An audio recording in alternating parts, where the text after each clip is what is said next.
watch CNN, I watch Fox, I watch CBS, and in this case, there's a lot of things not being said.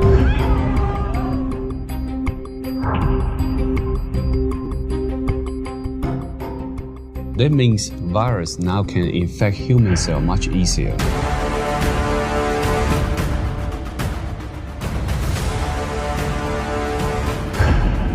This is just the essential nature of Chinese communism.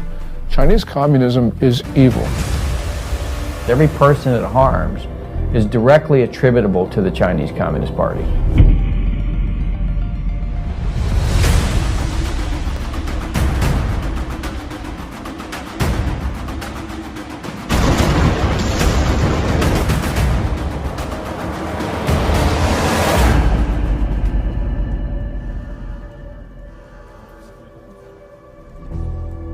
I began looking into the origin of the now widely known coronavirus in early February, with its timing amid the Hong Kong protests, the Taiwan elections, and the US-China trade deal. My name is Joshua Phillip. I'm an investigative reporter at the Epoch Times in New York, writing about the Chinese Communist Party's programs of espionage and unconventional warfare for well over a decade. Videos and messages from Chinese citizens leaking through the censorship suggested the situation was much worse than what the regime was reporting. As my research progressed, initial answers turned into more questions. I soon realized there was much more to the story than we were being told.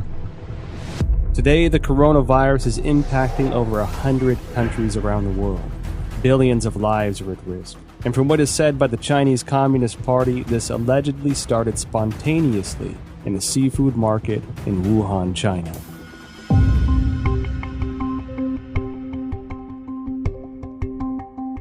Wuhan is the capital of Hubei province, the largest city in central China. Huanan Seafood Market is located in Jianghan district of Wuhan City and is a large, comprehensive market that includes pork and a variety of frozen seafood, flavored spices, as well as some game meats. The first thing that received public attention about the epidemic was an internal notice from the Wuhan Health Commission. There has been a continuous occurrence of pneumonia cases of unknown cause. The notice issued on December 30, 2019, clearly required all medical units to report similar cases of unknown pneumonia. The notice started spreading online, and on December 31, 2019, the Wuhan Health Commission issued a public notice for the first time, saying that some medical institutions found a link between the pneumonia cases and the Huanan seafood market. However, the notice pointed out that there was no evidence of obvious human-to-human transmission and no infection among medical personnel. On January 1, 2020, the Huanan seafood market posted a notice of closure. This was followed by a thorough cleanup of the market, which as an investigative reporter seemed rushed. Guan Yi, a well-known Hong Kong expert, echoed my concern that the move was like destroying a crime scene. Since then, Wuhan officials have repeatedly said that most cases of pneumonia in Wuhan have a history of exposure to the Huanan seafood market.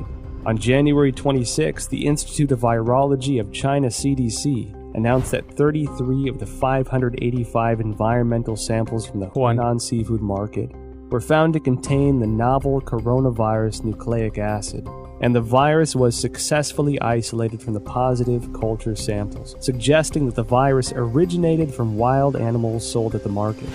At this point, Huanan seafood market being the source of the epidemic became an official conclusion. A few days later, however, a report from the journal Science published online challenged that story. The report cited a paper in The Lancet, one of the world's top medical journals, and questioned whether Wuhan's novel coronavirus pneumonia could not have originated at the market.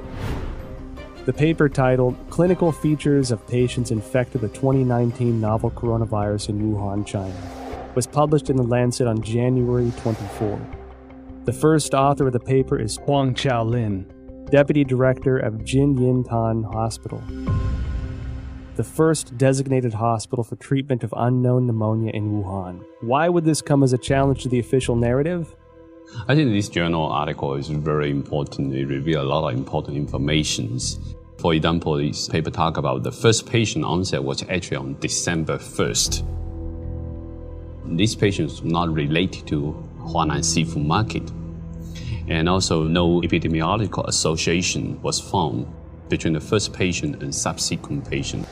And then also on this paper, it talk about on December 10th, there were 3 more onset cases, 2 of which were not related to Huanan seafood market wholesale. Major discovery is that a total of 41 patients were counted in this paper, and 14 of them proved to be unrelated to the seafood market, accounting for more than 1/3. No one sells bed at the seafood market too, and the official from CDC didn't mention they find any beds in the seafood market too. Certainly the Lancet paper showing that supposed patient 0 was nowhere near the market.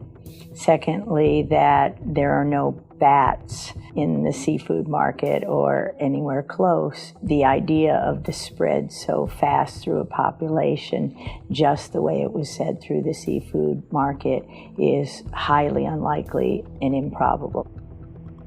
On January 29th, the Lancet republished an analysis of 99 confirmed cases at Jinyintan Hospital, of which 50 had no history of exposure to the seafood market.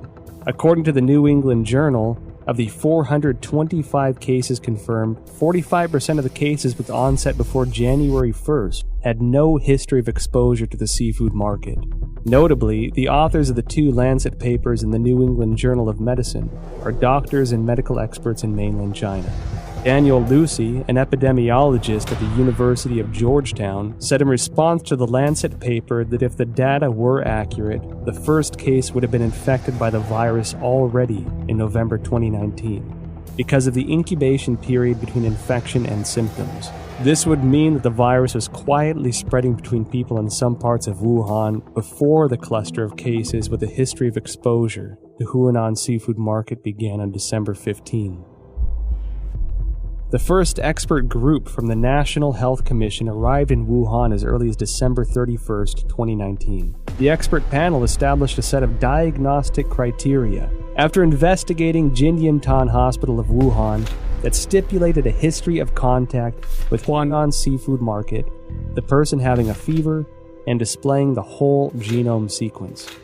All 3 standards have to be met to confirm a case. This standard was used until a second group of experts, including Zhang Nanshan, arrived in Wuhan on January 18th and made a revision. Why did the panel impose a history of seafood market exposure as a criteria of diagnosis, knowing that at least 1/3 of the cases were unrelated to the seafood market? They clearly know about 14 patients not related to Huanan seafood market at all. That clearly means another source of outbreak. I think somehow this could be a malfeasance or somewhat intentionally cover up some important source of infection. It can go a long way to covering up the actual source by imposing a false place and you're not looking at the actual victims. Then you're only allowed to find your keys under the light post. The numbers that we're getting from China about new infections and deaths are highly suspicious.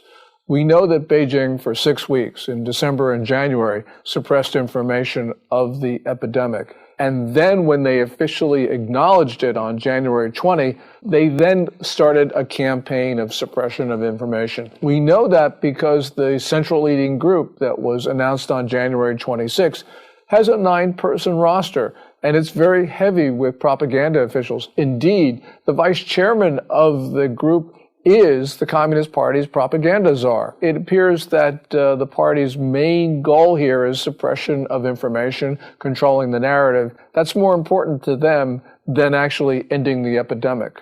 I was in China when SARS happened, and we were evacuated, and it was exact same thing. There was no transparency. They tried as long as they could to cover it up until finally it was just like with the coronavirus, they could no longer cover it up, and then they proceeded to act. I mean, I think from my perception back then, their response to it is exactly the same.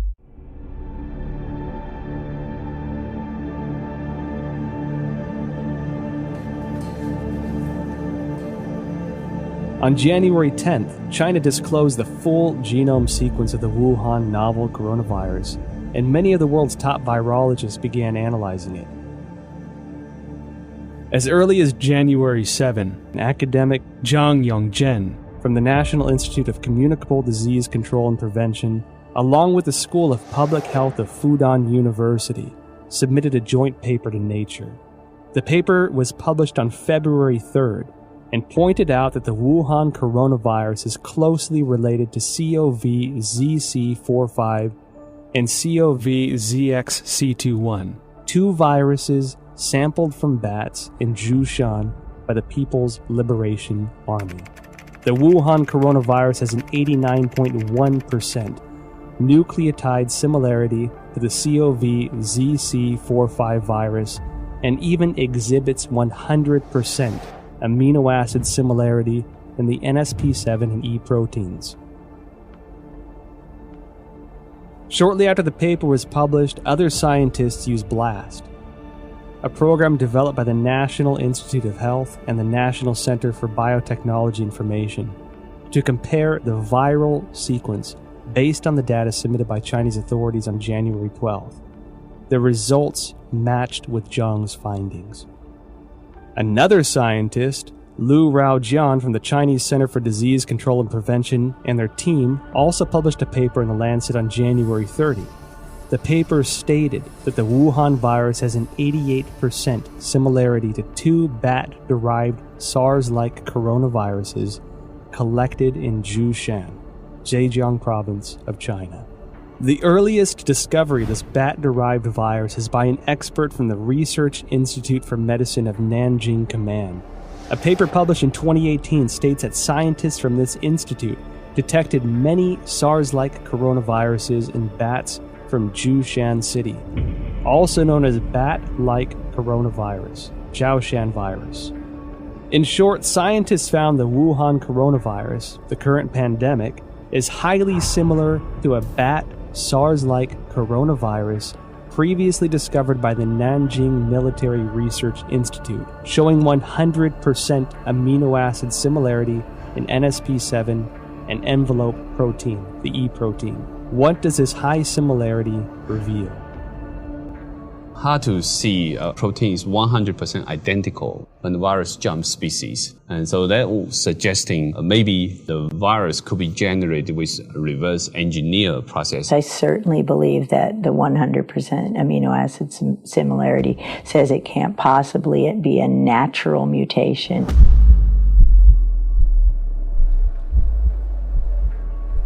On January 21st, researchers from the Institut Pasteur, Shanghai, Chinese Academy of Sciences published a paper in Science China Life Sciences that mentioned an important phenomenon. The sequence of a key part of S protein of Wuhan virus has high homology with the SARS virus. What are S proteins? In the well-known coronavirus picture, they are little mushrooms attached to the surface of the virus. These S proteins, also known as spine proteins or spike proteins, are the most important tool for the coronavirus to invade human cells. If we compare the receptor, ACE2, on the cell surface of human bodies to a lock, this S protein is the key, which can unlock this lock on the cell surface and then invade into the cell to propagate and destroy it. That means virus now can infect human cell much easier. That's probably also one of the important reasons that contributing to multi-organ failure when people have a very severe disease. So it can spread out in the human body much faster. The high similarity of the S proteins from SARS-1 to now SARS-2, that's your spike protein. That's the lock and key. That's going to be what drives it right through human cells. And so we know that's the pathogenic spike protein that for the original SARS. So now you're allowing that access to human tissues because the spike proteins of the natural evolutionary strains don't infect human cells at all. So that research has been going on at Wuhan and published since 2007. And clearly, if that spike protein from SARS weren't on the new COVID-19 or SARS-2, it wouldn't be able to enter human cells. So again, this is evidence that it couldn't go through the Wuhan seafood market. Research into the virus genome sequence revealed many essential data points. According to a February 28 report in the South China Morning Post, the Shanghai P3 laboratory, which first shared the Wuhan coronavirus genome with the world, was ordered to close by authorities, impeding further research on the virus. Professor Zhongyang Zhen and his team, who published the genome sequence on January 11th, worked at this laboratory. According to a February 26 report on Caixin, Zhongyang Zhen's team isolated and completed the genome sequence of the previously unknown virus on January 5th. On the same day, the Shanghai Public Health Clinical Center reported the discovery to the National Health Commission and recommended prevention measures. No response was received as of January 11th. And it was then that the team decided to publicize the virus genome sequence on virological.org, becoming the first team to do so in the world. Caixin also reported that the Hubei Health Committee already notified genome sequencing organizations on January 1st regarding the cessation of analysis of Wuhan virus samples. Existing virus samples must be destroyed. Information on the samples, related to papers and related data, are all prohibited from release. On January 3rd, China's National Health Commission distributed Notification Letter 2020 No. 3, in which a similar directive was presented. Afterwards, the once active Chinese scientific community suddenly fell into an eerie silence. What was the Chinese Communist Party trying to hide? This is telling us the Chinese government is censoring this information. They do not allow the samples to be sequenced or do not allow the sequence to be published or submitted to the gene bank. Its response to this virus is extremely troubling. It ignored it for 6 weeks. It allowed it to spread around China. It tried to get other countries to not protect themselves. This is dangerous, irresponsible behavior, and it's endangered not only the Chinese people, but people around the world. There is no other way of looking at it. They are responsible for the continuation of this coronavirus. And every time it comes back, because it will come back, because it's going to be with us now permanently, it will come back, and every person that it kills, every person that it harms, is directly attributable to the Chinese Communist Party.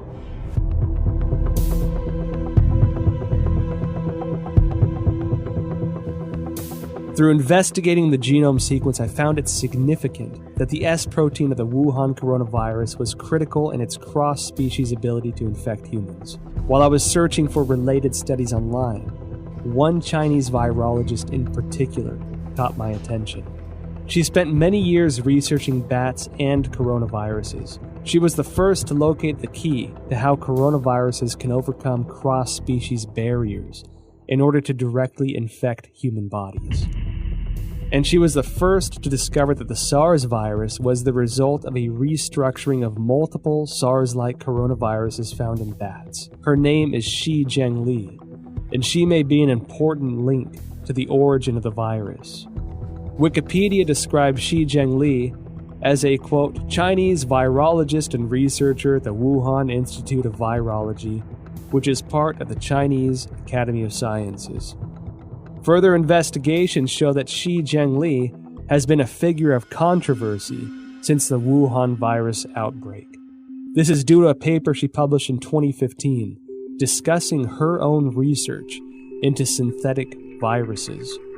Caixin, a media company with ties to the Chinese Communist Party, interviewed Shi Zhengli in an attempt to refute these rumors. Dr. Zhengli, she is one of the top experts in China studying about coronavirus in Wuhan Institute of Virology. She has so many publications from collecting, identify bad coronavirus from bad caves. Her lab had these capacities and very sophisticated capacity to generate mutations to make it best fit in human expression as well. Delving further into related information, I discovered that Shi Zhengli published not one, but 4 papers in total, each of which contains important information. Since the SARS outbreak in 2003, Shi Zhengli has been conducting research on coronaviruses. From 2010 onward, The focus of she and her team was redirected to identifying the capacity for coronavirus transmission across species, specifically putting the spotlight on the S protein of the coronaviruses. In other words, her team's research in the Wuhan lab has been looking into the part that can make coronaviruses transmittable to humans. In June 2010, a team including Shi Zhengli published a paper. It describes research to understand the susceptibility of angiotensin-converting enzyme 2, ACE2 proteins, of different bat species to the S protein of the SARS virus. In the experiments, they also modified key amino acid convents to mutate the bat's ACE2 to examine compatibility with the SARS S protein. This paper demonstrated their awareness of the special relationship between the S protein and the ACE2 receptor. It also signified that she had unearthed the passageway for coronaviruses into human bodies. In October 2013, she and her team published a paper in the authoritative science journal Nature. They claimed a breakthrough in coronavirus research. What was their breakthrough? They successfully isolated 3 viruses from bats, one of which had an S protein that integrated with human ACE2 receptors. This effectively demonstrated the human infection of SARS-like viruses to humans without the need of an intermediary host. Then, in November 2015, she and her team at the Wuhan lab once again published a paper, this time in the British journal Nature Medicine. They discussed the creation of a synthetic virus, a self-replicating chimeric virus. This virus had the SARS virus as the framework, with the key S protein replaced by the one they had found in a bat coronavirus she mentioned in her 2013 paper. This new virus demonstrated a powerful ability for cross-species infection. The mice infected with this synthetic virus revealed severe lung damage with no cure. This symbolized Xi's successful splicing of the SARS virus was a key to open the door to cross-species transmission. What is startling is that these successful experiments on mice were only the tip of the iceberg. They planned to further experiment on primates.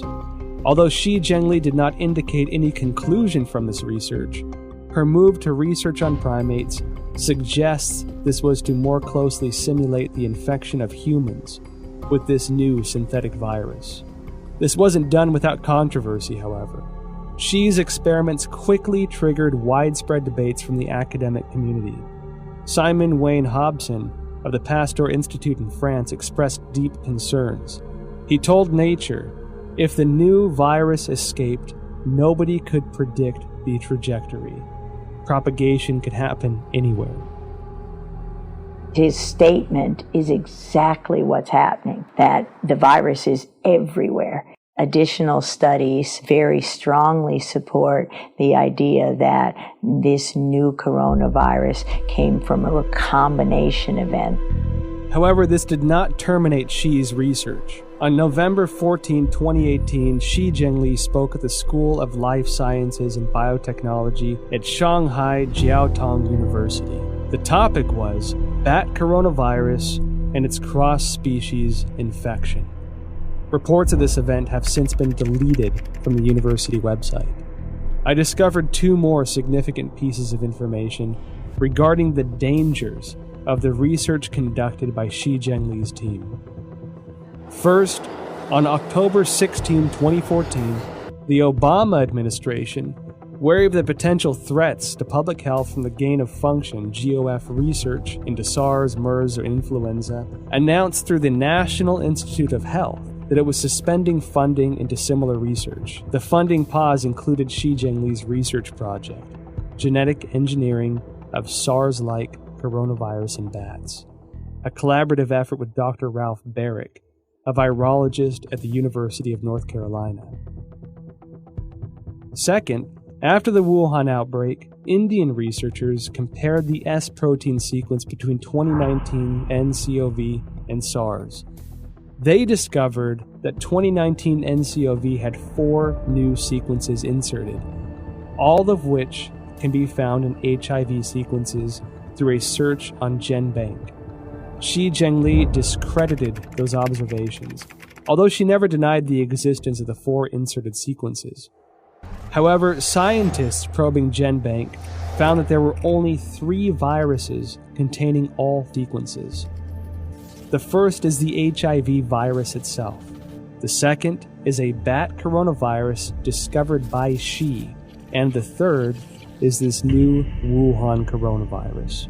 We've done this kind of work for now 40 years for me.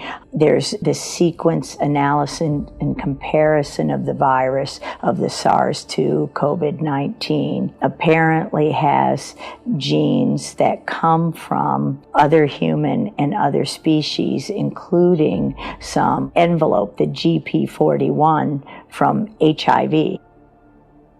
What is the HIV's GP41? The answer I found online describes GP41 as a protein of HIV that acts as the key to infecting human bodies, resulting in the functional failure of the immune system. If the discovery by Judy and her colleagues are established, it would mean that the infectious part of the Wuhan virus, the S protein, incorporated the sequence of the HIV key protein. This made me think of the immunodeficiency symptoms in people infected. They were doing research on a human transmittable coronavirus that was actually published in a paper. So this is research that they actually published.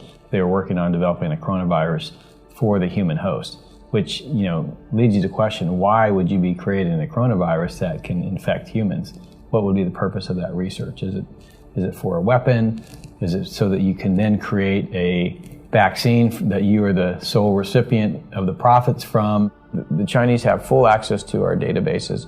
They have full access to all that research that comes out. They have full access to all our universities to train their scientists. And they have full access to our scientists, like was, with the recent indictment of the head of the chemistry department at Harvard. I mean, this is the 1,000 Talents program. Tens of thousands of the world's most brightest people in all of these different areas that are going to China to help them with their programs. And all of these programs, as you know, have a dual use capability.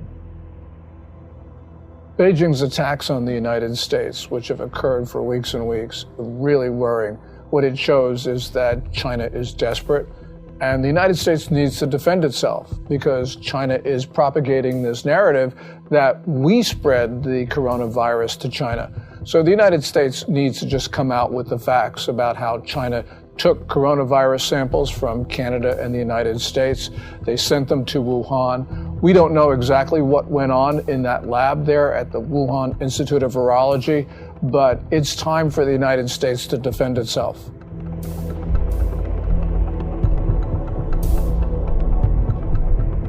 January 23rd, 2020.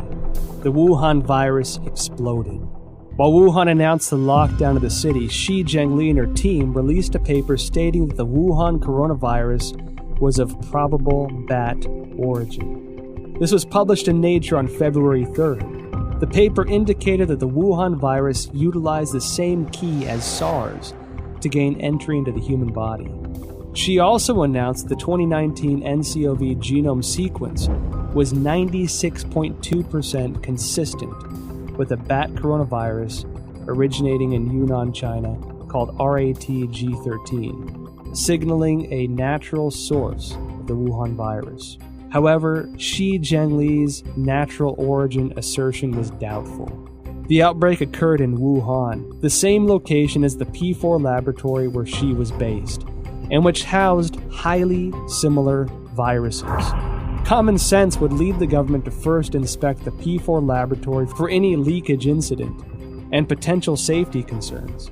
Instead, they shifted public attention from the P4 laboratory to the South China seafood wholesale market that sold no bats, and designated it as the origin of the disease. At the same time, authorities sealed off all virus samples, prevented international experts from joining the investigation, and used national television to slander doctors such as Li Wenliang, who disclosed the outbreak for spreading rumors.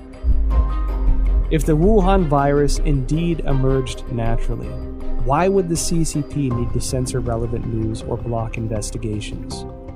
Could the Wuhan P4 laboratory have its secrets? Virus samples and genome sequences may be the exact ingredients we need to find our answers. When I first heard of the coronavirus, I was deeply concerned. Almost every disease that starts in China begins in Guangdong province, the province that surrounds Hong Kong, in the south. But Wuhan is in the central portion of the country. And so this was extremely unusual. It's not a conspiracy theory to think that the coronavirus came from the Wuhan lab. We don't know at this point. And until we know, the theory about the lab origin is certainly something that we should consider. I noticed that after the outbreak, the Wuhan Institute of Virology kept strangely quiet. Under normal circumstances, as the nation's highest level of virology research institute, it should be the first one to actively respond when the entire country is working around the clock, attempting to control a disease like this. One that so closely fits the type of viruses its scientists were researching. In contrast, the Institute had a highly visible demonstration on CCTV of their efforts to detect and prevent the outbreak of virus V in pigs of Guangdong in 2018. It should be noted that the Wuhan Institute displayed a series of abnormal events since the start of 2020. January 2nd, an email from the Director General of the Institute to all internal staff was circulated. The subject was notice regarding the strict prohibition of disclosure of any information related to the Wuhan unknown pneumonia. National Health Commission clearly mandates that all detection, empirical data, results, and conclusions related to this outbreak cannot be published on self-media or social media, nor disclosed to any media, including state media, or collaborative organizations, including any technical services companies. January 21st, a new drug, remdesivir, provided for free by the United States to China for Wuhan coronavirus treatment, was preemptively patented by the Institute. February 3rd, Dr. Wu Xiaohua blew the whistle using his real name that Xi Zhengli's haphazard laboratory management may have led the Wuhan virus to leak from the lab. February 4th, Chairman of Duoyi, Xu Bo, blew the whistle using his real name that the Wuhan Institute of Virology was suspected of manufacturing and leaking the Wuhan virus. February 7th, top biochemical weapon expert of the People's Liberation Army, Chen Wei, officially assumed control over Wuhan Institute of Virology's P4 laboratory. February 14, Chinese leader Xi Jinping called for the inclusion of biosecurity into China's national security framework and to accelerate the introduction of a biosecurity law. February 15, the Institute refuted widely spread rumors on Chinese social media that a female graduate, Huang Yanling, was patient zero and had perished. However, Huang's photo, CV, and thesis were all removed from the Institute's official website, leaving only her name. February 17, Institute researcher Chen Chuanjiao blew the whistle using her real name that Director General of the Institute, Wang Yanyi, was suspected of leaking the virus.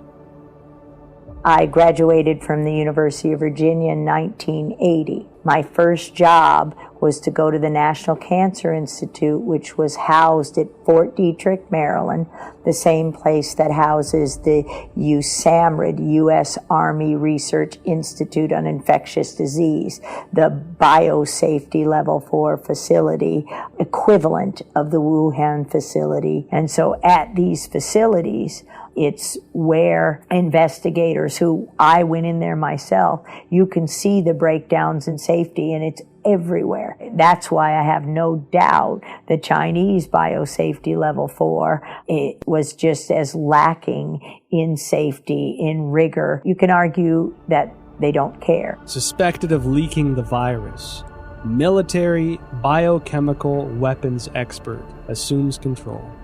Biosecurity law.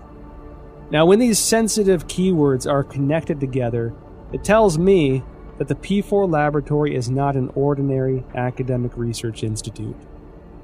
I decided to start from the beginning of the Wuhan P4 lab. On January 23rd, the day Wuhan was locked down, French website challenges.fr published an article that revealed many details of the collaboration between France and China to establish the P4 laboratory in Wuhan. In 2003, after the SARS outbreak in China, the Chinese Academy of Sciences requested assistance from the French government to build a virology research center of the highest level. With the support of then French Prime Minister Raffarin, the two countries signed a contract to jointly construct the P4 laboratory under a wave of contention. According to the contract, French architect RTV in Lyon was responsible for the engineering of the laboratory. However, Chinese authorities switched the work to a local Wuhan architect, IPPR, based on research conducted by the General Directorate of External Security.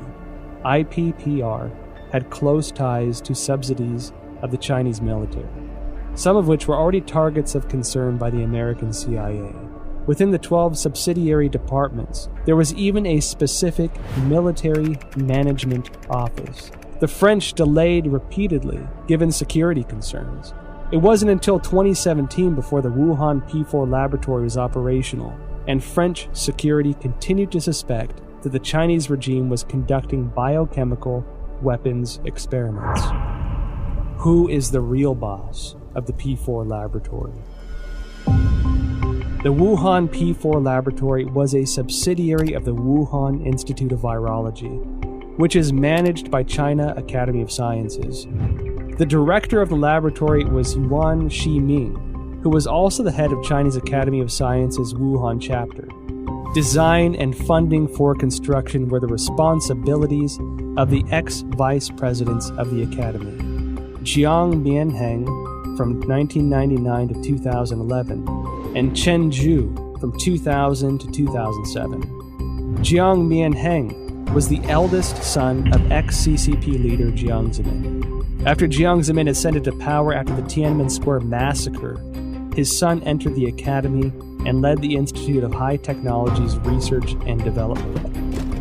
Jiang Mianheng created the Shanghai Institute of Life Sciences, and together with China Academy of Sciences, Shanghai colleges and universities, Shanghai hospitals, military hospitals, and research institutions, formed a profit group of life sciences organizations. They controlled China's major life sciences research projects and allocation of massive funding. Jiang Jicheng, son of Jiang Mianheng, is the controlling shareholder of Wuxi AppTech, which in turn is controlling Fosun Pharmaceutical, China's agent for Remdesivir. Effectively, Jiang Jicheng is the kingpin behind the specific medicine for the outbreak. Meanwhile, Chen Zhu is the current president of the Red Cross Society of China, which had faced numerous scandals since the outbreak. In 1999, while Jiang Zemin was in power, the People's Liberation Army published a book, Unrestricted Warfare, in which strategies for a weaker nation to combat a stronger nation are discussed in the context of modern warfare. One of the authors, Qiao Liang, wrote, "After the first Taiwan Strait crisis, we realized that if the Chinese and American military fought head-on, we are at a disadvantage. Therefore, we need a new strategy to help our military tilt the balance of power. This new strategy is called unrestricted warfare, a variety of means beyond all limits, without any restrictions. It could be military related, including guerrilla warfare, terrorism, biochemical warfare, or it could be non-military related, such as drug trafficking, poisoning, environmental destruction, and computer virus dissemination. Israeli expert in biological warfare and former intelligence officer Danny Shoham published a paper in 2015 in India's Journal of Defense Studies. He pointed out that China will not miss, skip, or abandon any highly advanced technology, especially military-related technology. The article noted that China had 12 facilities related to the Ministry of National Defense and 30 subsidiary facilities of the PLA participating in the research, development, manufacturing, testing, or storage of biological weapons. The Federation of American Scientists indicated similar concerns in an evaluation report. The organization believed that the CCP possessed advanced chemical warfare projects, including research, development, manufacturing, and weaponizing capabilities.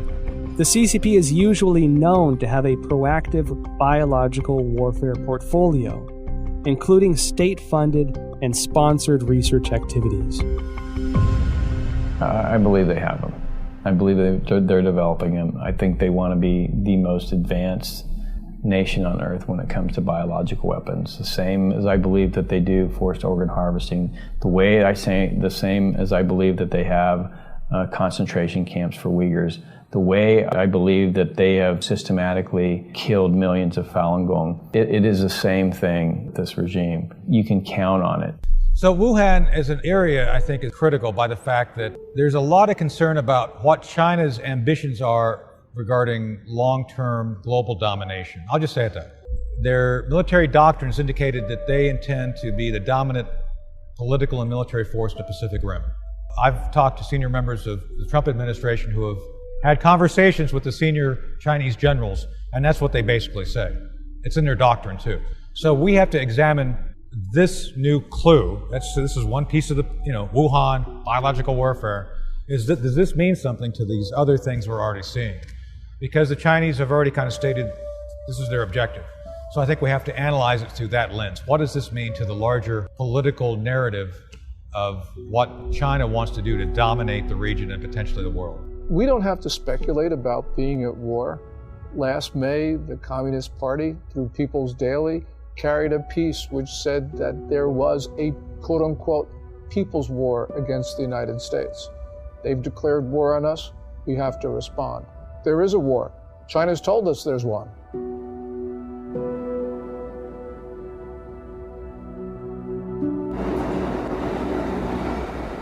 At present, the Wuhan coronavirus pandemic has spread to about 190 countries with no signs of slowing down. The United States announced a state of national emergency. Europe became the new center of the outbreak. The world's largest art museum, the Louvre, and the Eiffel Tower closed to the public. Tragic scenes, previously only found in Hollywood films, are now playing out live on the world stage. And given how closely it seemed to align with the Chinese regime's narratives, I can't help but question the role the WHO had in this catastrophic pandemic. Well, I think all you have to do is look at the photo of Tedros and Xi shaking hands, Xi standing there, Tedros going up to there, and it really is indicative of how China controls many of these international institutions. You can see that the WHO is essentially following Chinese Communist Party's guidelines. You can see that the UN Human Rights Council is similarly following what China does. From the very beginning of the coronavirus outbreak, the Communist Party has done its best to prevent the CDC and others from studying the origin of this disease. We don't know what's there, but the fact that the Communist Party is covering this up should trouble us deeply. Then you see the World Health Organization take over YouTube. And what's amazing is now at the bottom of every YouTube video, even from Chris Martenson with his daily updates, he's just reading facts. Now it's the World Health Organization is a forced link to go to the site. So for any person who doesn't know who the World Health Organization, they go there to get the propaganda. Not the facts, not the truth. They get the propaganda, they get the talking points from the World Health Organization.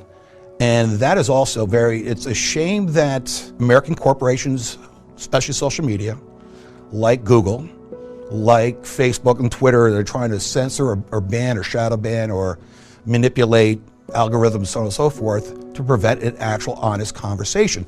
The best way this is going to be answered, all this, we want the truth. The biggest issue I've learned over my 40-year career, it's not really fighting the viruses and learning how to treat the viruses. It's fighting a system that is determined to cover up and persecute anyone who reveals the truth behind. Today, the World Bank, many of the international institutions have essentially adopted a posture whereby if the Chinese Communist Party tells them to do it, they're going to do it. I'm not surprised at all by what the WHO says. I'm not surprised at all by ICAO, which basically has been blocking people from that tweet about Taiwan. I mean, the whole system, and this is why, by the way, the national security strategy that came out in December 2017 says what it says, which is we need to protect our societies, not just the United States, but all democracies. We need to rebuild them, not invest Chinese Communist Party regime in the Belt and Road Initiative and Made in China 2025. And we need to inspire people again to believe in democracy. Every country has diseases, but in China, they become national emergencies and global emergencies because the real disease here is communism. A sprawling and aggressive disinformation campaign unleashed globally by the Chinese Communist Party.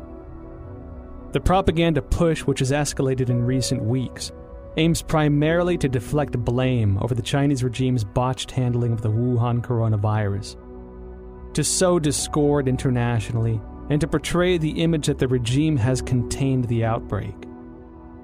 During the investigative interview process, well-known scientists who once suggested a laboratory origin of the virus declined to be interviewed one after another. Some avoided the topic of virus origin completely. Some had already composed scientific arguments but abruptly retracted their papers. I felt as if a giant net of censorship was cast by the CCP over virologists around the world. Silence at this time could have consequences for the health and lives of billions of people. I watch CNN, I watch Fox, I watch CBS, and I try to make my own assessment. And a lot of the time, you can figure out what's really going on by what they're not saying. And in this case, there's a lot of things not being said. Bottom line, they want to make money from China. They fear the Chinese repercussions if they air this stuff.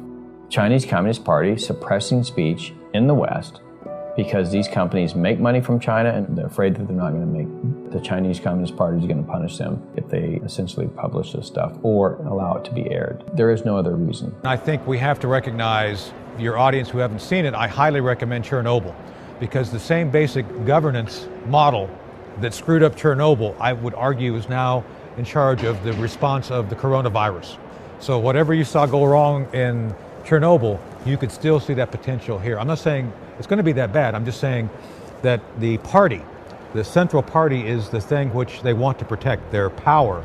And people and nation issues are secondary to the continuation of power. Communist Party is malign and it is grossly irresponsible. It has pressured governments to keep their borders open, and it had to know that that would result in the fast spread of coronavirus to other countries. This is the worst sort of behavior, and the world's got to understand that there will not be peace, there will not be good order and stability in the world as long as the Communist Party rules China. The Wall Street Journal writes a piece as China is a sick man of Asia. It needs to be corrected. It's not China is a sick man of Asia. It is the Communist Chinese Party that's a sick man of Asia. The Communist Party has policies that people abhor. And it's not just its reaction to the coronavirus. We see this with the suppression of rights, also with holding perhaps 1 million people, maybe even 3 million people in concentration camps. So this is just the essential nature of Chinese communism. Chinese communism is evil. While China pretends to be a responsible member of the international community, in reality, they are doing much to undermine the rule of law and human rights. We at the Epoch Times refer to the Wuhan coronavirus, or COVID-19, as the CCP virus. Because the Chinese Communist Party's cover-up and mishandling allowed the virus to spread throughout China and create a global pandemic. On March 24th, Texas lawyer Larry Klayman filed a complaint in Texas federal court seeking at least $20 trillion from the Chinese government.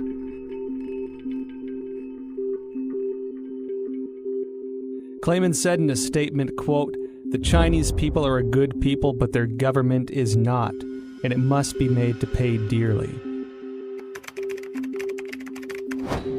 On April 4th, the British think tank Henry Jackson Society advocated for compensation of £351 billion from the CCP to the UK, and that the government should pursue it through international courts. The same report called for a total compensation of £3.2 trillion to the G7 for the damages caused by the cover-up of the outbreak. On the same day, the All India Bar Association filed a complaint to the United Nations Human Rights Council, seeking an unspecified amount as reparations from China over the global spread of the coronavirus. Evidently, the CCP violated the international health regulations. The United States and the international community must regain their senses and take action. Reveal the truth through investigations, initiate sanctions against the CCP, and seek massive restitution for the worldwide public health emergency resulting in tremendous health and economic loss. As the people of Taiwan and Hong Kong are insisting, only by trying to stay away from the CCP's invasion can we protect ourselves in this global disaster. Let's start protecting ourselves. Let's start rebuilding our country. Let's start investing in our people. Let's start inspiring people to love democracy and transparency and open markets, not what the Chinese have, which is essentially, if you read document number 9, counter to every single one of those things. So, I mean, it gives us a real opportunity to kind of reevaluate the kind of world we want to live in and fight for the right side of that world. I want them to see the true nature of the Chinese Communist Party, because when they do, they're going to wake up. And when that happens, democracies will begin to flourish again. And when that happens, perhaps, just perhaps, the people of China will have a chance. This virus must have a message for all of us as people of this earth. We need to take a break from our busy schedules and seriously consider the repercussions of our ever-expanding scientific research and development. Did we go too far? Do our desires and ambitions go against the laws of nature and pull us further from the direction given by heaven? Maybe when this virus lifts, we can again find our traditional values, rediscover kindness and virtue, family and community. I believe that viruses can't survive where hearts have compassion.